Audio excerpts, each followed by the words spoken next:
Right, this is going to be a fun one. Romain Grosjean, 2019, make or break? That is the question I am posing today.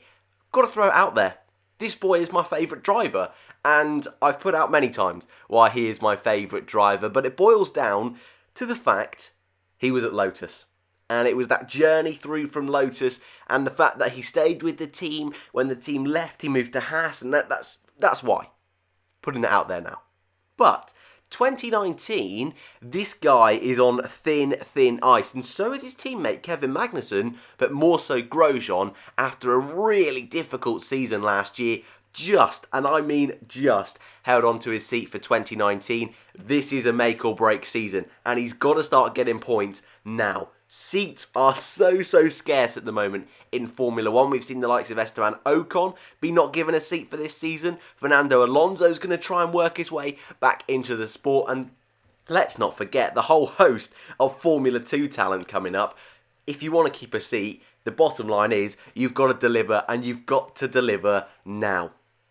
I was going to do this video in the winter, in actual fact, but I thought to myself, you know what? I'll watch the Netflix documentary where this guy on screen here, Gunther Steiner, Haas team principal, absolutely rinsed Grosjean throughout the whole entire thing. But also I wanted to see how the first couple of races went, because going into, well, at the end of last season, going into this season, it was actually Grosjean who was on the run of form. At the beginning of last year, he was awful, wasn't he? The first 8 races, I think it was, he didn't score a single point. The only other person to do that was Sergei Sorokin in the Williams. And it wasn't until Austria where Grosjean got that incredible 4th place where everything just switched around.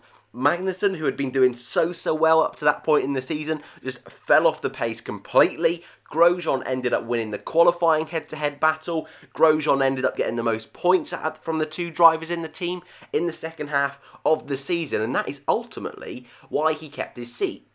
However, the team didn't forget that first half of the season. The team also will not forget Magnussen's first season with the team, where he was on very thin ice as well, and probably could have lost his seat for last year. He redeemed himself. Can Grosjean do the same this year?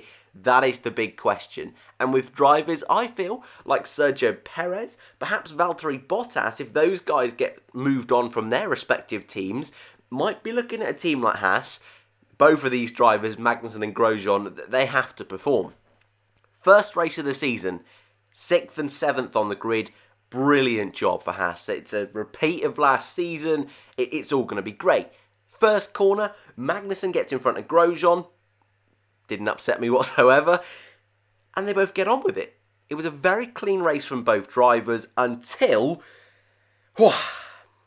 it happened again, didn't it? The wheel just decided, you know what? We're not going to stay on. And Grosjean's front left wheel fell off 2 years in a row. There's been issues with the pit stops for Grosjean. This man on screen, Magnussen, was able to keep the car going, got home in a brilliant 6th place for Haas, but Grosjean, in a weekend where it should have been big points, he came away with nothing. And for me, I thought, it'll be fine. You know, it's only the first race of the season. It showed good pace. And that's all you really need to do. He showed that he could out-qualify his teammate, showed that he could keep up in the race with his teammate. So that's all that really he needed to do, I feel, in that particular weekend. Through no fault of his own did he retire. Brilliant. Happy days. We move on to Bahrain. A little bit of a different story. Magnussen comfortably in front of Grosjean in qualifying. Nothing too much, not in terms of position. Magnussen got 6th, Grosjean got 8th. So, again, nothing too crazy. A good solid job from the car. Penalty in qualifying. Now, I haven't spoke about this one just yet. I haven't spoke about it because I wanted to let all the facts come out first before I passed my judgment. I do think it was a fair penalty. And on board it was Lando Norris bolting it down on the flying lap. Grosjean was building up to his lap with Vettel behind him. On the final corner, Vettel decided to overtake Grosjean, which then Grosjean thought, oh, well, I'm going to have to now back off. He backed off so much, he blocked Norris. And something bizarre from the Haas team, it's emerged that they don't tell their drivers when another driver's behind them on a flying lap, which I will have to come clean. I had a go at Kevin Magnussen for this last season, but if the team are not telling them, what can they do? The mirrors are only that. I mean, yes, on a normal race, it's going to be quite obvious because the drivers tend to know, in a normal scenario, they tend to know who's behind them, who's around them. But when things like that are happening, where Vettel suddenly overtakes him at the final corner, in a night race where it is dark, yes, there's floodlights, but it is dark, it was a bit of a mess from the Haas team, but Grosjean got a 3-place penalty, which, again, I think that's quite lenient in actual fact. They could have gone with a 5-place, so I will take that. But the big slap in the face for Grosjean is it's a penalty point. A penalty point on his licence, which means, well, this scares me a little bit, 4 points away from a race ban, which he has seen before back in 2012, his first full season of Formula 1, which ended up not being a full season because he had to miss Monza because of that race ban after a mega crash in Spa. It could happen again this year. He got close last year. I believe he was just 1 point away from a ban at the end of last year after multiple incidents. He has lost his points because they expire after a certain amount of time, so he's lost some coming into this season, but after the second race, he's already picked up a point. I'm not too worried because this could have easily been avoided.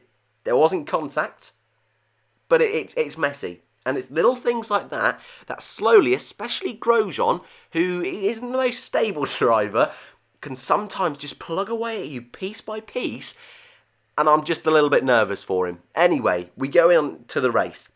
He's starting 11th. Haas go into the race expecting to score big points. Lap 1, Grosjean almost out on the spot. Contact with Stroll. Again, a racing incident. It's a very bizarre corner is turned to in Bahrain. The nature of it is that you squeeze almost the inside. It's almost like a cutback sort of corner. Stroll went up the inside. Grosjean, I feel, left him a fair amount of room, but like I say, lap 1, it's always going to be a bit carnage. There was Renault's on the inside of Stroll, deciding to go for it, then deciding to back out. It was all messy, and ultimately, both of them, Stroll and Grosjean ended retiring. Stroll came in for a pit stop, didn't do anything in the race. So, racing incident, but 2 races on the bounce, 2 retirements for Grosjean.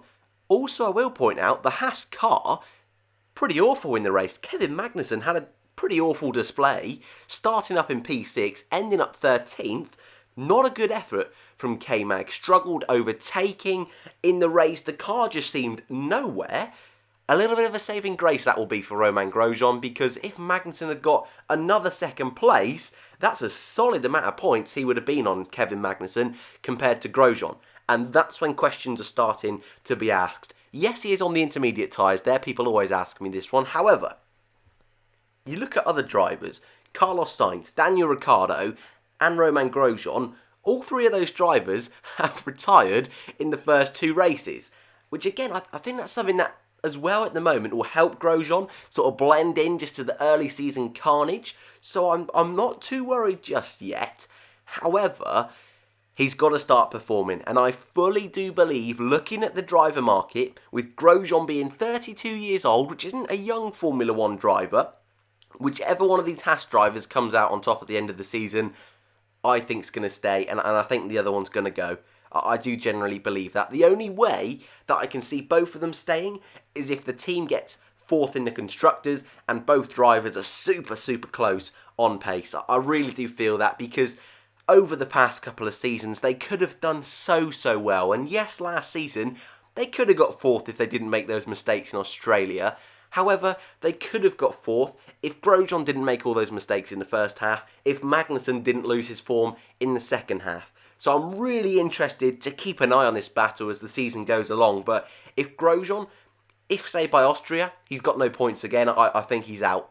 I really do believe that. He's got the pace, we've seen it so far this season, but he's just got to convert it into points. He's got to keep his nose clean, and if he doesn't, that could be the end of his Formula 1 career, unless the likes of Williams pick him up, which I wouldn't wish that on anyone. I really wouldn't. That is a pain that I don't think anyone wishes to feel. But thank you for watching. I'd love to know in the comments below how much you hate Romain Grosjean, or love him. Or love him. There is a couple of us out there in the Grosjean army. But I would like to say thank you for watching. I hope you enjoyed, and I'll see you in the next one.